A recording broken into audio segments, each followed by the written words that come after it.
Tranquille, t'es bourré du week-end sur Skyrock.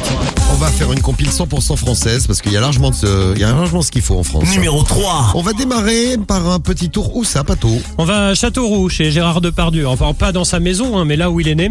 Puisqu'on a un homme qui a été contrôlé en état d'ivresse au volant de son tracteur tondeuse sur le bitume.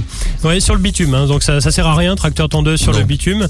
Et le mec avait bu 2 bouteilles de whisky. Donc imaginez son état. Donc quand les gendarmes sont arrivés pour le contrôler, il leur a dit toi viens là, toi t'es qu'un connard. Il en a attrapé un par le col.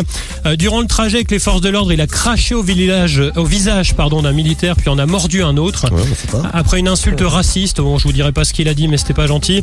Il a finalement été condamné à 10 mois d'emprisonnement. Et c'est là qu'on a découvert que c'était Éric Zemmour. Ah ouais, t'imagines? Éric Zemmour qui conduisait un tracteur tondeuse. Avec Sylbert Collard derrière dans la benne en train de dormir. Oh putain, le duo de ouf. Et Marine Le Pen qui leur court après. Ah non, revenez à la maison. C'est quoi ce casting? Les mêmes à la maison. Bon, finalement, le mec a pris 10 mois d'emprisonnement avec un sursis probatoire de 2 ans, obligation de travail et soins, une amende de 100 € et il devra verser à chacun des 5 gendarmes des sommes allant de 250 à 750 €. Eh ben ça, c'est bien ça, c'est bien de se faire insulter. Il va revendre son tracteur tondeuse, je pense, pour payer tout ça. C'est bien, c'est pas plus mal. Le petit rendez-vous maintenant en Bretagne, souvent un rendez-vous en Bretagne dans les bruits du week-end. Numéro 2. Et oui, on va chez toi, Sam, on va à Brest plus précisément.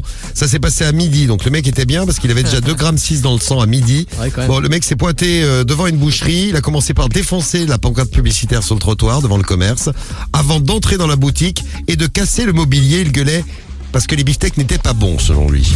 Bon, à ce moment-là, la police arrive, placé en garde à vue. Il a pu être entendu par les policiers lorsqu'il a décuvé un petit peu. Il a reconnu une partie des faits. Et il a indiqué qu'il ne se souvenait pas vraiment de tout. Bon, 2,6 g, ça peut s'expliquer. Il est convoqué devant le délégué du procureur de la République le 4 avril. Aïe. Et on va finir en beauté. Alors là, on va à Belfort. Numéro 1. De l'autre côté. Ouais, sur le parking d'un supermarché à Belfort, il y a un homme fortement alcoolisé. Samedi après-midi, il cherchait la merde à absolument tous les clients, que ce soit pour ceux qui cherchaient des caddies, ceux qui descendaient de leur voiture, qui mettaient leurs courses dans le coffre. Il prenait la tête à tout le monde. Il disait viens te battre, toi, viens te battre. Bon, c'est souvent les mecs bourrés qui font ça. Sauf que lui, il avait une particularité, c'est qu'il avait un python autour du cou. Ah oui. Donc il a été placé en cellule de dégrisement et il a expliqué à la police que c'était son écharpe. Ça réchauffe. Ben voilà, donc c'est très bien. Alors rassurez-vous, l'animal a été récupéré par les pompiers et lui, il a dormi au Newf. Ça lui a pas fait de mal non plus à celui-ci. Eh bien, ils ont trop bu, ils se retrouvent à la une de l'actu.